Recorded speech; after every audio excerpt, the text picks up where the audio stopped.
How would you address the comments that Arnold Schwarzenegger made at the Arnold about the bodybuilders having big waists and so on? I think what the new fan did was attach themselves to that comment way more than the people that have been in it a long time. This is nothing new. He said something that our president, I mean, come on, like Jim Mannion used to talk about this the whole 10 years I've been pro. We've been talking about this issue. The one thing I have to address to Arnold and everybody else, who won the show? Dexter Jackson won the show. So Dexter Jackson was the epitome of aesthetics and all these other things, but yet if you don't like how someone looks, don't invite them to your show.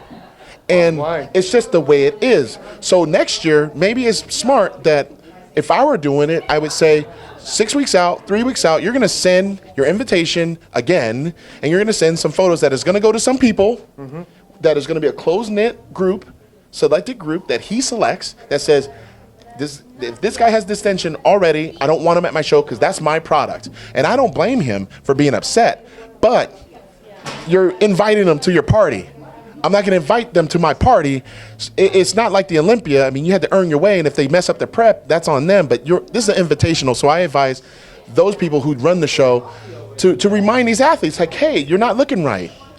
It's like who won the last 4 Olympias? Right. And in your structure, you're not somebody who's known for having a big waist. That doesn't apply to me. So no, I know. Yeah, and who's won the Arnold the most times? Right, Dexter. So he's known as one of the smallest waists in the I'm not here to like throw shade on true. but I think at the same time, you guys have to understand, like, when someone of that magnitude, Arnold Schwarzenegger has done a great job for our industry, bar none. But what you guys have to understand, what he means is he doesn't want the other guys that are placing lower do that again, because that is his product, right? So he's trying to protect the brand, of course.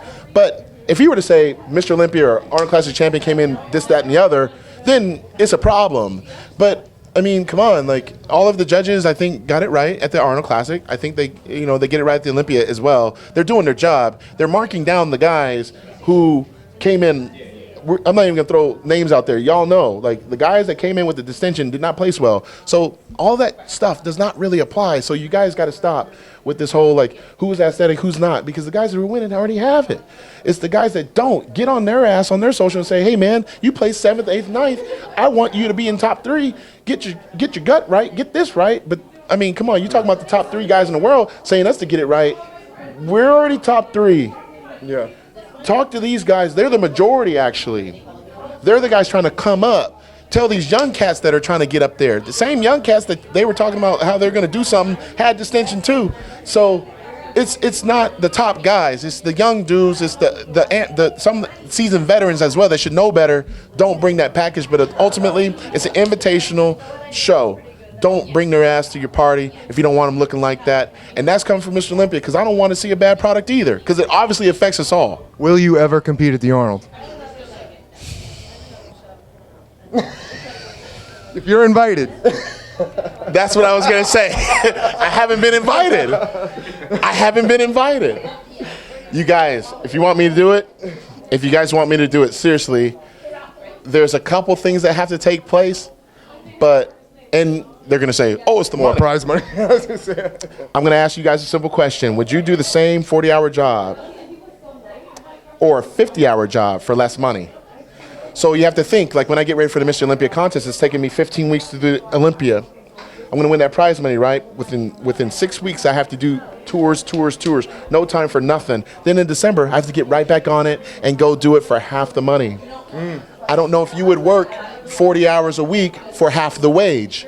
So in order for someone to make sense for that to me, to take time away also from my company, right, they would really have to throw me a bone here. So I would love to do it.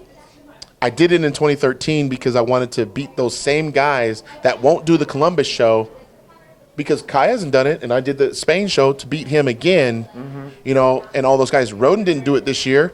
So I beat those guys at an Arnold Classic. So, I mean, Ramy hasn't even done the Columbus. So a lot of guys still have to do it. And I'm not trying to deflect. Sure. I will do the Arnold Schwarzenegger Classic if there are certain conditions that would be met. I'm not bigger than the industry by no means, but I have to make it worthwhile for myself as well. It's your opinion, yeah. Yeah. Absolutely. Oh yeah, because I mean, if I don't come in right, you know, they're gonna say, well, Gunther beat Ronnie Coleman at the Europa show. if I don't come in even better than the Olympia without any rest and don't look the same, you guys are going to say that I was off and I shouldn't have deserved it. So yet I was still better than them. So it's kind of like it you got more to lose there's than more win. to lose than gain. Yeah. So they have to make it to where I gain something. And I don't really expect people to understand that mentality because they're not walking this life. But I'm trying to illustrate it to you as well as I can to give you perspective as to why it makes sense on paper.